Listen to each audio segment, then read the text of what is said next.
I've always wondered why the Roman Empire is barely talked about in relationship to Jesus, especially with his death and resurrection.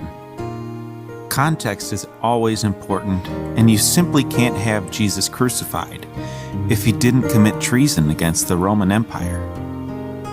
Even more so, much of the terminology that we use is very similar to the Roman Empire. For instance, the terms Son of God and even the title of Lord referred to Caesar, and the word kingdom referred to the Roman Empire.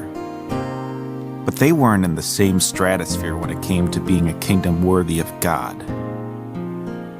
This kingdom was so powerful and successful at quashing anyone who stood in their way for so long that they actually succeeded in redefining the meaning of peace.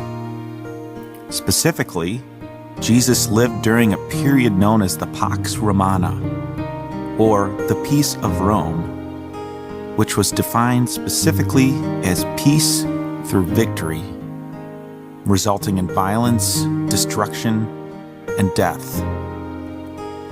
Furthermore, the dominance of the Roman Empire was so prevalent that many Jews would come to believe that the only way to achieve peace was by overthrowing the Romans under the leadership of a Messiah. As a result, the Jews' desperate need to fight back would eventually cause them to forget the true meaning of peace. Jesus, however, comes into the fold talking about the kingdom of God. Although we are used to hearing that term, in the first century there was only one kingdom.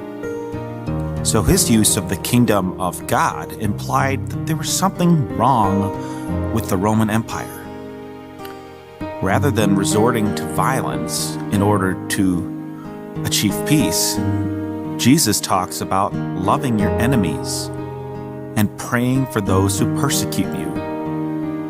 Rather than fighting back, he says to turn the other cheek. Rather than exalting the wealthy and powerful like the Romans, Jesus exalts the poor. As a result, Jesus reminds those around him the true meaning of peace through nonviolence. Yet it was probably something all had known in their heart of hearts. These two kingdoms, therefore, were at odds with each other, and it would hit its climax when Jesus turned the tables at the temple in Jerusalem as a way of questioning the temple priests and their being inextricably linked to the Roman Empire. As a result, Jesus gets a punishment given to those who commit treason against Rome, i.e. crucifixion. This would in theory quash anything that Jesus said when it comes to questioning the status quo. But then Jesus appears, first to Mary Magdalene, followed by his disciples. And the movement which the Romans tried to stop would spread. And years later, it would eventually lead to the conversion of Paul, who in turn would spread Christianity like wildfire. The resurrection of Jesus was absolutely central for him because it proved that the Romans were in the wrong and Jesus in the right. After all, if the Romans were right to crucify him, then he wouldn't have been resurrected. As a result, Paul saw Jesus' resurrection as God's yes to Jesus and no to the Romans in everything they stood for. Jesus is Lord, Caesar is not. This is clearly a message that rings true over 2,000 years later. We find people putting their faith in the Caesars of this world. Today we find that fame and fortune are at the forefront of our society. The need for power and how it corrupts people still exists today. Whether physical or even through words that permeate on social media, responding with violence to make the aggressor feel at peace is more prevalent than ever.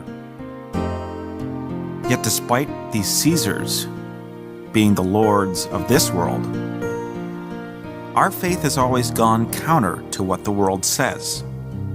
Fame, fortune, power, aggression, and other sins of this world are what Jesus died for. Although we believe that Jesus died for the sins of the world, he also died because of the sins of the world. The sins of the Roman Empire that Jesus called into question caused him to be charged with treason and then sentenced to death. In the same way, we also will be persecuted for our beliefs when they run counter to the world. The way we respond to our Christian faith every day should bring us to the same conclusion that Paul did. Jesus is Lord. Caesar is not.